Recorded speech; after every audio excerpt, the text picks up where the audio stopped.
Hey everybody, it's Jane from Chalk Mercantile and Surface Anthology. I want to show you guys how to make a little handmade gift bag. This is my newspaper prototype, and you can make them out of newspaper. That would be really fun. Grab some newspaper, fold it up. You can use a clothespin to close it. Add a little doodad to the top and you're done. Or you can make them out of nicer paper, whatever you'd like to do. We're going to be making them out of book pages today, and I'm going to use an iron orchid stamp to decorate my pages. I did try making one with music paper. It was really, really old for my stash, and it was so brittle, it was cracking. So be careful. Test your piece of paper. Do a fold. If it starts to crack, move on to a different piece of paper. So let me grab my book. I go to Goodwill and I just get books, and so many of these books end up in the landfill, so don't feel badly. I'm going to move out a little bit. I hope you can all hear my dogs barking with joy.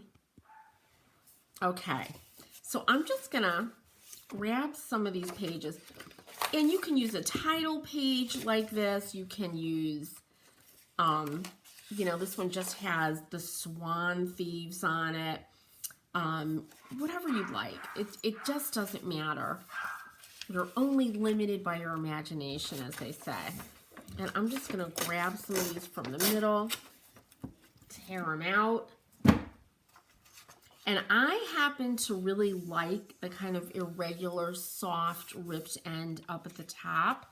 So you can, if you're like me and you like that, you don't have to do the first step. You can just leave it alone. So I'm gonna use this side, and I'm gonna be using a stamp, as I said. Where is my iron orchid stamp? Here it is. I'm using this fleur-de-lis stamp, and I put it on a piece of plastic that I use just for this, so it's easier for me to stamp. I'm going to load up. This is an iron orchid. This is a really old one. That's how long these last. But this is a stamping pad. I'm going to add a little bit of black ink, give it a shake, and I just do this, and I squeeze and rub it in. Make sure you test your stamp before you use it. Okay, then I load up my stamp. You don't have to just use ink. You can use paint. You can use gilding size and gild your design. There's all kinds of things you can do. And then I'm going to use this side with my torn edge up at the top, and I'm going to put this towards the top. Press it down, and then I just do this, and I roll my fingers around.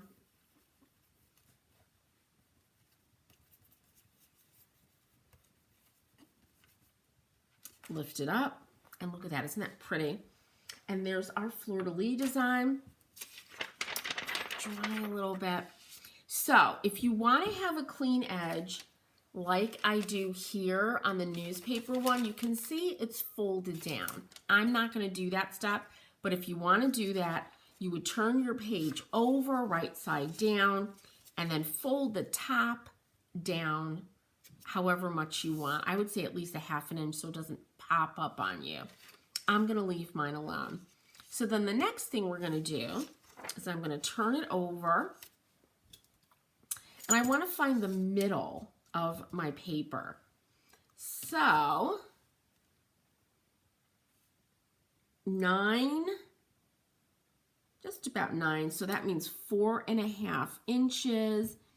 And because I don't have I do have my pen. Smart Jane.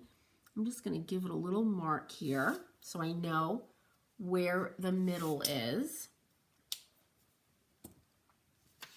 And then I'm going to take the bottom, fold it up to the middle, and I use the straight edge. I line the folded page along that folded part. And then the same thing, turn it over, find my middle point, and I'm going to overlap just a little, like a 1/16 of an inch, and then fold. And then the next thing I'm going to do is grab my washi tape. I love washi tape. This is Tim Holtz washi tape.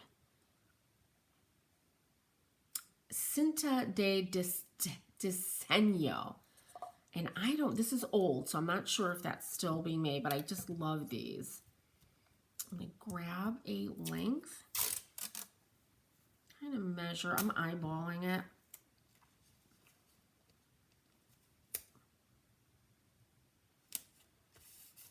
Tape down. And then I've got some overhang, top and bottom. I'm just going to cut that off, or you could just rip it off because it's washi tape.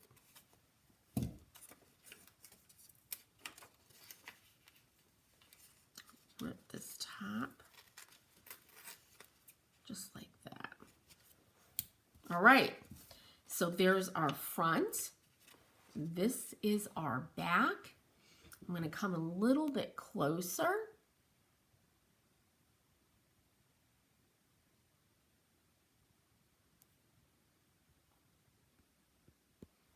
Okay, so here's the back, right? Here's the top and the bottom. And then what I'm going to do is fold up the bottom. The more you fold it up, the bigger the bottom of the bag is going to be. This part right here. So again, do your first one if you're going to be using like a beautiful paper. Grab newspaper, do your measurements there first, record them, and then use your nice paper. So I'm going to fold it up, make sure I don't want to cut off my fleur-de-lis design. We'll make a little short, stout one like me. Right, so we just do that, give that a fold. I'm looking at my cheat sheet. I don't know if I said this before, but I've been making these for years. I always need my cheat sheet because I'll forget these steps and be like, what did I do last year? All right, so you see that folded up like that. Next thing we're going to do is we're going to be folding these two corners. So I just kind of open up the middle, find that seam that's along the side, and line it up with the fold right there. And then fold that triangle.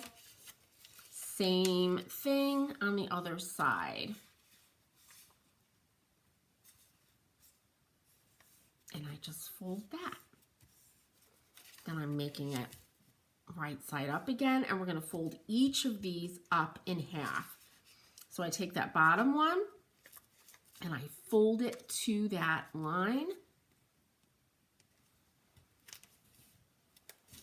Turn it over, and the same thing.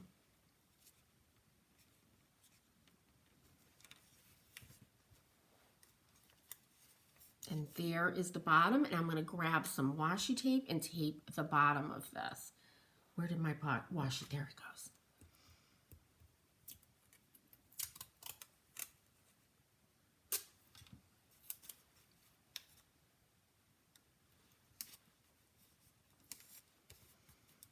Now, when you open this,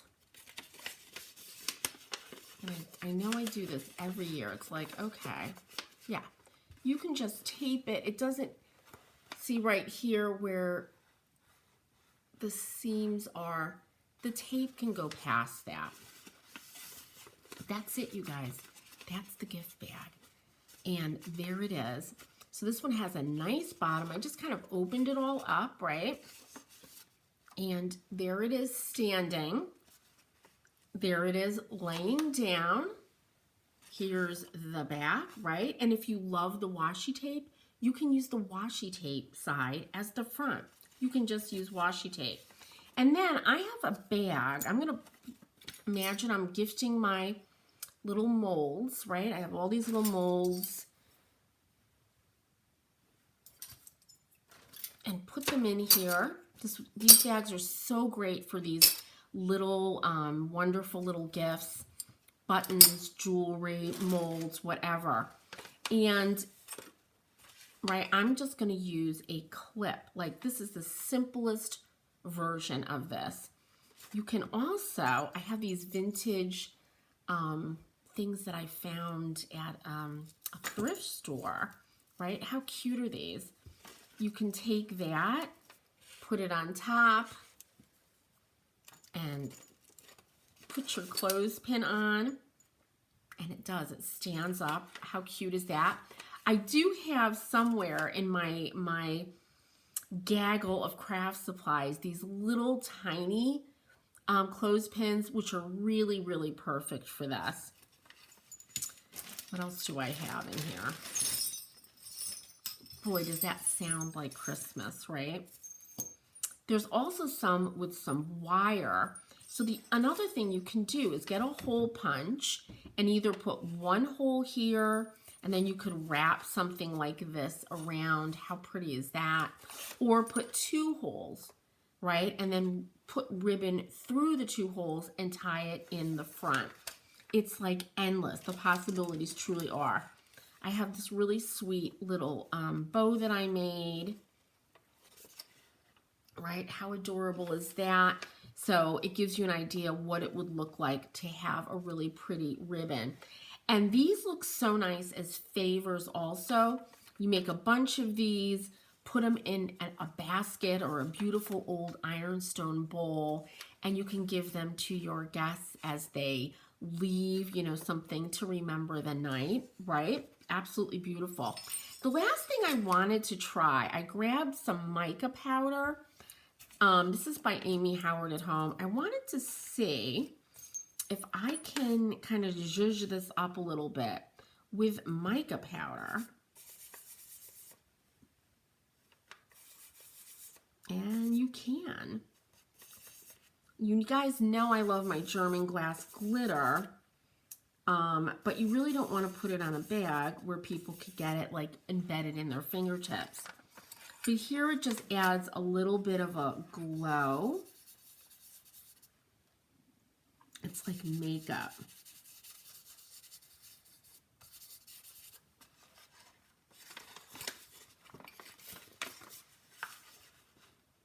So it adds, I don't know if the light is picking it up, but it's a really pretty, subtle kind of mica glow. That's really lovely. You know, if you wanted to do something like that. Seriously, the possibilities are absolutely endless. So give these gift bags a try. And they're not just for Christmas. They're not just for Hanukkah. They're for any occasion. If you have little kids, this is so much fun for them to fold these bags to make their own favors for parties. They can decorate them with stickers and really have a ball with them. And it's a great way to use up paper, newspaper, brown paper, right? From brown paper bags, make really nice, strong bags. But they're so pretty, so give it a shot. Any questions at all, ask me down in the comments.